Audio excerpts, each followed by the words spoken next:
की सीरीज में अपना चैप्टर 7 करते हैं। ठीक है, चैप्टर 7 6th क्लास की एनसीईआरटी वाली चल रही है। ठीक है, जिसका नाम है ग्रामीण क्षेत्र में आजीविका। ठीक है, ग्रामीण क्षेत्र में आजीविका।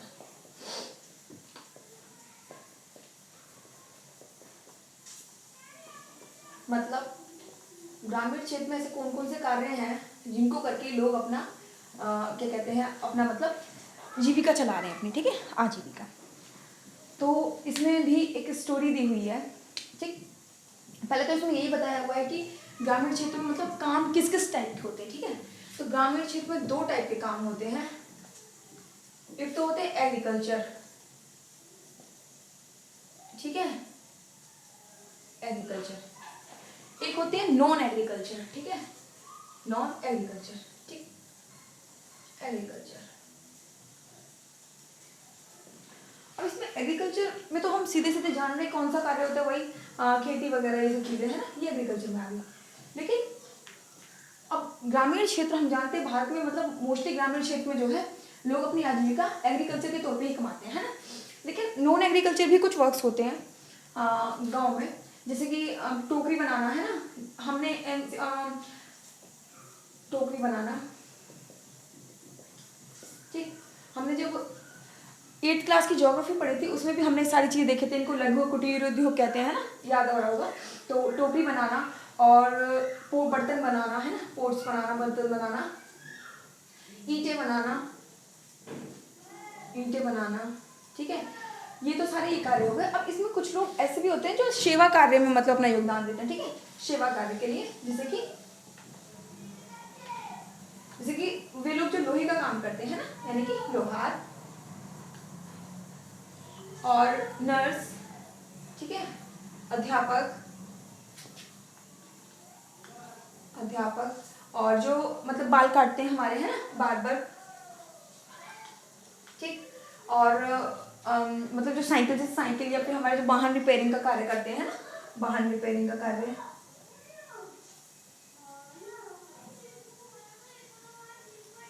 वाहन रिपेयरिंग का कार्य। ठीक है, ये हमारे जो है जो कार्य होते हैं ग्रामीण क्षेत्र में, है ना, ये इसमें आ गई चीज। अब इसमें जो है हमारी एनसीईआरटी में 4 कैरेक्टर दिए हुए हैं। 4 कैरेक्टर कौन कौन से दिए हुए हैं? एक का नाम है तुलसी। ठीक, तुलसी। अभी तुलसी कौन है? तुलसी है एक एग्रीकल्चर लेबर। अब एग्रीकल्चर लेबर का मतलब क्या होता है? Agriculture labour.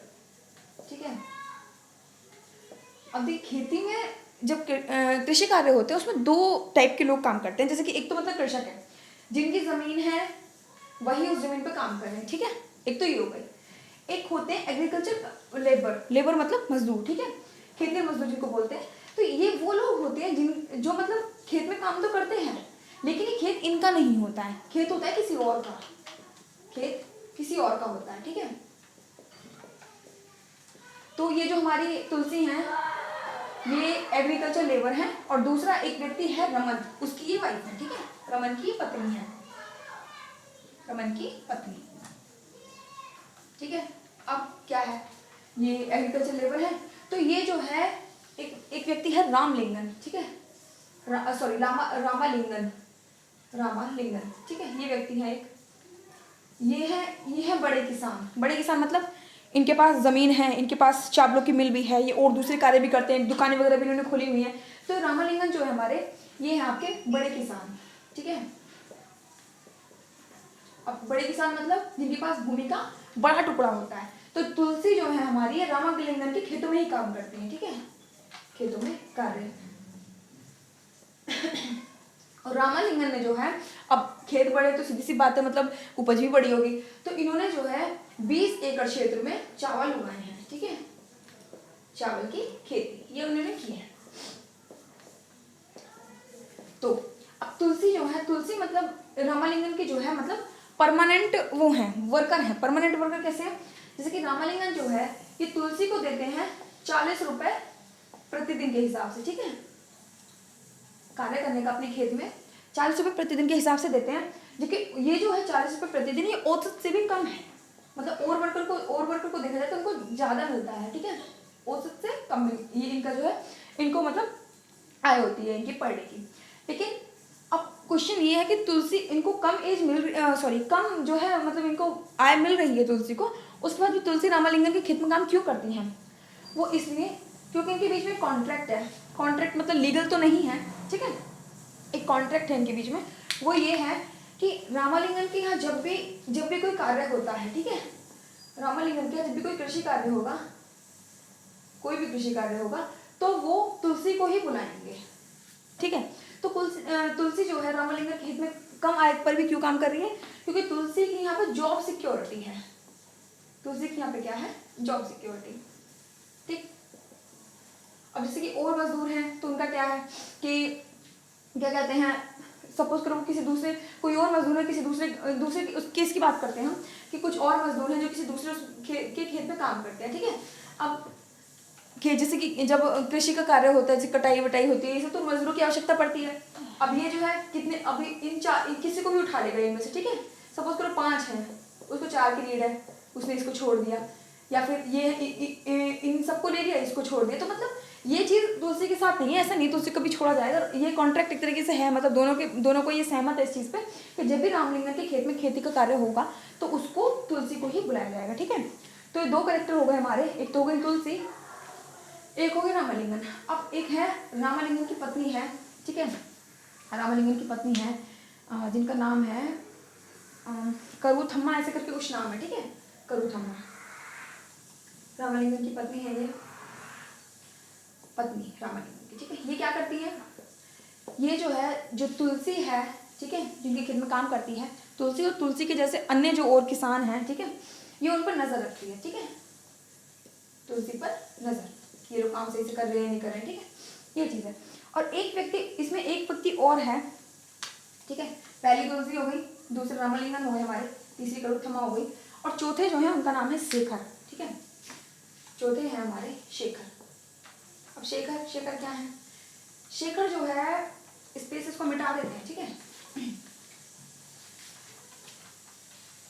ये हम शेखर के बारे में बात कर रहे हैं। शेखर जो है ये छोटे किसान है, ठीक है, छोटे किसान है,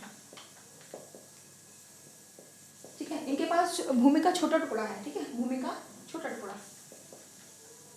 ठीक है, छोटा टुकड़ा। ये खेती कार्य तो करते हैं, लेकिन इनके पास जो है इतना पैसा नहीं होता कि मतलब ये बीज वगैरह, ये जो रसायन है, ठीक है, ये सारी चीजें ला सकें। तो इसके लिए क्या करते हैं, ये बीजों या रसायन के लिए, मतलब सॉरी, इनके पास, हाँ, बीजों रसायन के लिए एक तो ये मतलब ऋण लेते हैं, ठीक है, ऋण, ठीक है, ब्याज लेते हैं, जो मतलब क्या बोलते हैं उनको, ठीक है, जो ब्याज देते हैं, मतलब इनके पास पैसा होता है, उन लोगों से ब्याज लेते हैं शेखर जो है हमारे, ठीक है। और दूसरा, शेखर की जो उपज होती है, ठीक है, शेखर की उपज जो है उसका मतलब सपोज करो शेखर ने 60 पैकेट जो है चावल उपजा, ठीक है, उसके खेत में 60 पैकेट चावल उपजा, इसमें से कम 20 या 30 तो पैकेट जो है इसका ऋण चुकाने में ही निकल जाते हैं, ठीक है, ऋण चुकाने में ही दे जाते हैं, ठीक। तो क्या कहते हैं, शेखर जब इनसे ऋण लेता है तो ये इस शर्त पर ऋण देते हैं इनको कि देखो भाई, हम तुम्हें ऋण तो देंगे, उस पर हम जो ऋण देंगे उसमें पहले तो ब्याज भी लगाएंगे, ठीक है। दूसरी हमारी एक शर्त ये भी है कि आपकी जो उपज होगी है ना, आपकी फसल को आप हमें ही बेचेंगे, ठीक है। ये इसके साथ कंडीशन होती है। शेखर मतलब अब चाहे कितना भी किस तरह दाम दें इनको, जैसे कि क्या होता है कि मतलब जो सरकार है वो भी किसानों से फसल खरीदती है, ठीक है, लेकिन अब वो ज़्यादा दाम पे खरीदे कम दाम पे खरीदे इससे फर्क नहीं पड़ेगा, क्योंकि आपने तो भाई कॉन्ट्रैक्ट कर दिया, आपने तो ये बोल दिया कि हमें ही फसल देनी पड़ेगी, इस शर्त पे हम आपको पैसा देते हैं। तो शेखर जो है अपना इस चीज पैसा ले लेते हैं, ठीक है। ये तो सारे कैरेक्टर्स के बारे में हो गए है ना। अब जो है, अब जब जो शेखर है वो जो इन्हीं को फसल बेचेगा, ठीक है, शेखर जो है इन्हीं को फसल बेचेगा, जो भी वो जिनसे उन्होंने ऋण लिया था, ठीक। अब हम जानते हैं भारत में जो मैक्सिमम कृषि है, भारत में मतलब 60% जो कृषि है वो मानसून पर डिपेंड करती है, मानसून पर डिपेंड करती है। अब सपोज करो कि कभी ऐसा हो कि मानसून ना आए या लेट से आए या फिर जितना फसल को चाहिए उससे कम आए, तो शेखर की जो फसल अगर खराब हो गई या फसल की उपज इतनी अच्छी नहीं हुई तो ये अपना ऋण तो चुका नहीं पाएगा, वो वाला पार्ट तो दे नहीं पाएगा, दे भी पाएगा तो कम पाएगा, ठीक कम दे पाएगा। अब इससे क्या होता है कि शेखर को अगली फसल के लिए फिर ऋण लेना पड़ेगा। अब तो इसके पास पहली वाला ऋण हो गया, ठीक है, दूसरा ऋण इसने ये ले लिया, ठीक है। तो इस तरह शेखर जो है वो जो मतलब क्या कहते हैं डेट ट्रैप, ठीक है, यानी कि ऋण जाल, इसको बोल सकते हैं हम ऋण जाल, ठीक है, इसमें फंस जाएगा, ठीक है। ऋण जाल में अगर भी फंस जाएगा तो कभी कभार क्या होता है कि जब बिल्कुल ऐसी कंडीशन हो जाती है कि नहीं चुका पाते हैं ऋण, और जो जिनसे ऋण लिया है हमने वो जब टीज करने परेशान करने लगते हैं, तो इसी तरह हमारे भारत में जो है किसान जो है वो आत्महत्या कर लेते हैं, ठीक है, किसान आत्महत्या कर लेते हैं। ये क्यों होता है? क्योंकि अगर यहाँ पे इस गांव में मतलब बैंकिंग सिस्टम होता है ना, जो गवर्नमेंट द्वारा संचालित होता है, बैंकिंग सिस्टम अगर होता तो इन शेखर को इनसे ऋण नहीं लेना पड़ता, वो सीधे बैंक में जाता। अब ये कितनी ज़्यादा उस पर जो है मतलब ब्याज दर लगाएंगे कुछ नहीं पता, बैंकिंग का क्या होता है फिक्स होता है, ठीक है। तो ये चीज़ें हैं।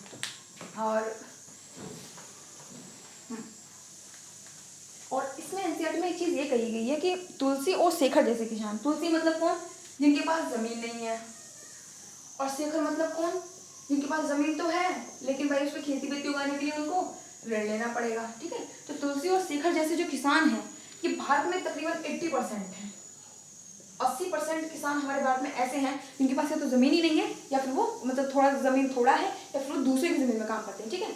और जो रामालिंगन जैसे जो किसान हैं वो भारत में 20% है, ठीक है, केवल 20% वो किसान है। अब देखो, हाँ हमने बताया था अभी कि रामालिंगन जो है उसकी जो है चावल की मतलब चावल का मिल भी है उसका, ठीक है, चावल का मिल भी है, और उसके पास जो दुकानें भी हैं, ठीक है, खेती तो है ही है। अब जब किसी गांव में किसी आदमी के पास इतनी ज्यादा पूंजी होगी तो उसकी हो जाएगी मोनोपोली मतलब उसका आधिपत्य टाइप का हो जाएगा पूरे गांव पे। इसकी जो रामालिंगन जो कुछ बात कहेगा, ठीक है, उसकी बात हर जगह मानी जाएगी, क्योंकि भाई क्या है कि इनके खेत में काम करते हैं निकाल देंगे, इनकी दुकान है राशन नहीं देंगे, इनकी चावल का मिल है ये निकाल देंगे हमें, ठीक है। तो इस तरह से मोनोपोली हो जाती है, और जब कहीं किसी व्यक्ति की मोनोपोली हो जाती है तो वहां शुरू हो जाता है शोषण, ठीक है, वहां शुरू हो जाता है शोषण। हाँ, ठीक है, जब एक ही व्यक्ति पे सारी चीज़ों का अधिकार आ जाता है, ठीक है, तो वहाँ पे ये हो जाता है। अब हम जो है कुछ अनएम्प्लॉयमेंट जो है मतलब बेरोजगारी, उसके कुछ टाइप्स के बारे में बात करेंगे, ठीक है। बेरोजगारी के प्रकार,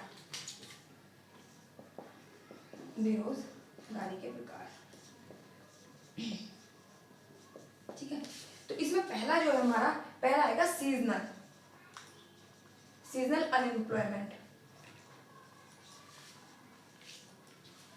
ठीक है, और अगला आएगा डिसग्रेस्ड अनएम्प्लॉयमेंट, ठीक है, और तीसरा हमारा आएगा ओपन अनएम्प्लॉयमेंट,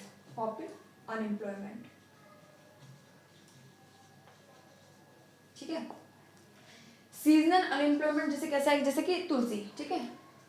अब हाँ इसमें एक चीज देख लेते हैं, जैसे कि तुलसी, हाँ यहाँ देख लेते हैं, ठीक है। जैसे कि तुलसी है, अब ये एक साल का, एक वर्ष का जो है एक मतलब, ठीक है, हम ले रहे हैं, ये महीना है आपका जनवरी का, ठीक, ये फरवरी, ये मार्च, ये अप्रैल, ये मई, ये जून, ये जुलाई, ठीक है, ये अगस्त, सितंबर, अक्टूबर, ठीक है,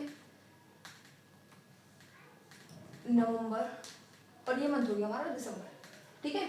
ये वर्ष के 12 महीने हैं। अब क्या होता है, जब खेती शुरू होती है तो जून में जो है हमारा जैसे रामालिंगन का खेत ले लो, रामालिंगन के खेत में क्या होता है, जून में जो है बीड़ा बनाना शुरू होता है, बीड़ा बनाना। अब बीड़ा बनाने का मतलब समझते हैं, जब धान की खेती होती है तो छोटे छोटे पौध बनाई जाती हैं, ठीक है, तो उन्हीं को बीड़ा बनाना कहते हैं। जून में शुरू होता है बीड़ा बनाना, ठीक है, और जुलाई खाली रहता है, मतलब जुलाई और आधा जुलाई और आधा अगस्त, इसके बीच में क्या होता है, इसके बीच में रोपाई होती है उनकी बीड़ों की, ठीक है, रोपाई। ठीक, जून में हमारा बीड़ा बन रहा है और हाफ जुलाई और हाफ अगस्त में हमारी रोपाई होती है, ठीक है। अब हाफ सितंबर और हाफ अक्टूबर में हमारा क्या हो रहा है, निराई होती है। निराई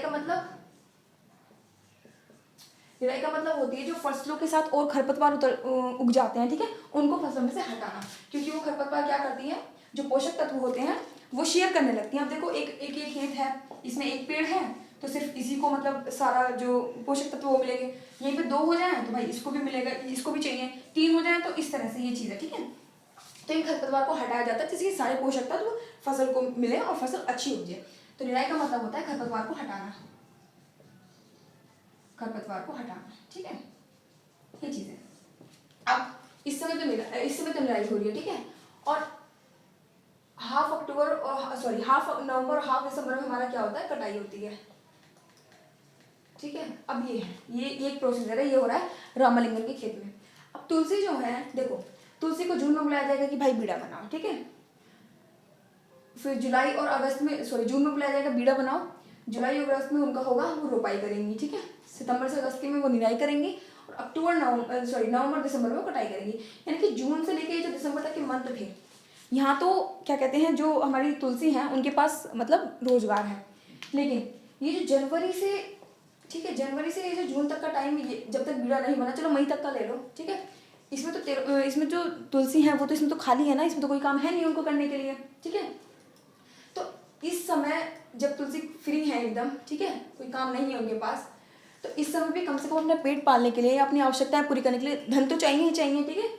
तो क्या होता है कि तुलसी भी इस समय, जिस समय मतलब उनके पास कोई मतलब आजीविका नहीं है, रोजगार नहीं है, उस समय का काम चलाने के लिए ये भी ऋण ले लेती हैं, ठीक है। फिर इनके साथ भी वही सीन होता है, ऋण चुकाओ, ऋण ये करो, ठीक है। तो ये चीज़ है। तो ये वाली जो बेरोजगारी है, जिस समय तुलसी जो है मतलब फ्री है, ठीक है, सीजन के हिसाब से काम चला, भाई जून से दिसंबर तक काम चलेगा आपका, जिनमें से आप फिर फ्री हो जाओगे, ठीक है। तो इसका एग्जाम्पल जो है तुलसी है, ये तुलसी किसका शिकार है, तुलसी है सीजनल अनएम्प्लॉयमेंट का शिकार, ठीक है। एक होती है डिसग्रेस्ड अनएम्प्लॉयमेंट। इसमें क्या होता है, इसमें ये होता है कि जब ये खेत है, ठीक है, इसमें एक काम है और वो काम इतना है कि एक आदमी उसको आराम से कर सकता है, लेकिन फिर भी उसमें बहुत सारे लोग लगे पड़े हैं। जैसे कि रामालिंगन के खेत में क्या होता है, तुलसी तो काम करती है, तुलसी का हस्बैंड भी काम करता है। अब ये रामालिंगन का खेत है, एक काम है, उसको तुलसी सिर्फ आराम से कर सकती है, कोई दिक्कत नहीं है, लेकिन उसमें तुलसी भी लगी पड़ी है, तुलसी के पति रमन जो है वो भी लगे पड़े हैं, तुलसी के बच्चे भी लगे पड़े हैं, ठीक है। तो ये वाली जो बेरोजगारी है इसको कहते हैं डिसग्रेस्ड बेरोजगारी, ठीक है। अब अगली है ओपन अनएम्प्लॉयमेंट। इसमें क्या होता है, इसमें ये होता है कि जब किसी व्यक्ति के पास ना तो खेती है, ठीक है, ना तो खेती है, ना ही वो काम करना चाहता है, मतलब उसने कह दिया कि भाई देखो ना तो हम पे खेती है ना हम कोई काम करेंगे, ठीक है, तो ओपनली बोल दिया उसने, तो ये हो गया ओपन अनएम्प्लॉयमेंट, ठीक है। तो ये अनएम्प्लॉयमेंट के कुछ एग्जाम्पल हैं। तो अब इसमें ये है कि जब इस तरह की अनएम्प्लॉयमेंट जो है गाँव में होगी, है ना, ठीक। तो चैप्टर में ये कह रहे हैं कि जब अनएम्प्लॉयमेंट इस तरह की गाँव में होगी, ठीक, तो ये लोग कहाँ जाएंगे, जो गांव के जो ग्रामीण लोग हैं वो कहाँ जाएंगे, सीधी सी बात है, वो शहरों की तरफ मूव करेंगे। चलो भाई यहाँ तो कुछ हो नहीं रहा, लेकिन शहरों की तरफ जाना भी उनके लिए आसान नहीं होता। जब बहुत ज़्यादा कंडीशन खराब होती है तभी वो लोग शहरों की ओर मूव करते हैं। क्यों? क्योंकि कौन अपना घर, अपना मतलब जहाँ लोग जानते हैं उनको, आसपास के दोस्त वगैरह, अपनी मतलब यादें अपनी सारी, और मतलब क्या कहते हैं अपने पूर्वजों की चीज़ें, ठीक है, वो छोड़ कर कौन जाना चाहेगा। लेकिन जब कंडीशन ऐसी हो जाती है कि वहाँ पर गुजारा करना मुश्किल हो जाता है तो फिर शहरों की तरफ वो लोग जाते हैं। अब हमने जनसंख्या वाला जब पढ़ा था हमने चैप्टर 8th क्लास का, तो उसमें हमने जाना था कि कहाँ जनसंख्या वृद्धि के हमने कुछ फैक्टर्स पढ़े थे, तो उसमें एक था प्रवास, है ना, जिसमें हमने एग्जाम्पल लिया था शायद सूडान का हमने एग्जाम्पल लिया था, जिसमें हमने कहा था कि प्रवास के कारण मतलब वहाँ पे जो है उत्प्रवासी इतने हैं, वहाँ पे लोग सूडान को छोड़ के बाहर इतना जा रहे हैं कि वहाँ पे पॉपुलेशन कम हो गई, ठीक है। ये तो ज्योग्राफी का चैप्टर, ज्योग्राफी का टॉपिक है मतलब। तो ये है प्रवास हमारा, ठीक है।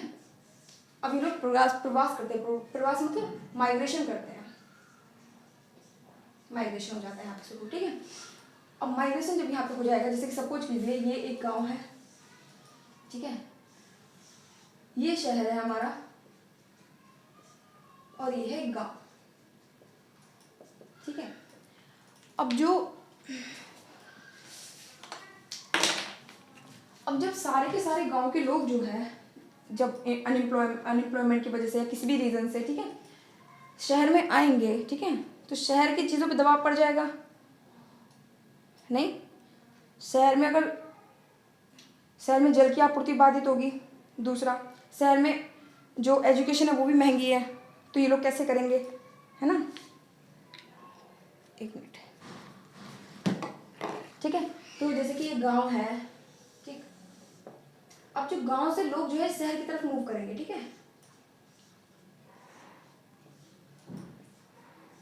जब गांव से लोग शहर की तरफ मूव करेंगे तो शहर पर जो है दबाव पड़ेगा, ठीक है। ओवर क्राउडेड की समस्या हो जाएगी, ओवर क्राउडेड, ठीक है, भीड़ भाड़ वाला इलाका हो जाएगा पूरा।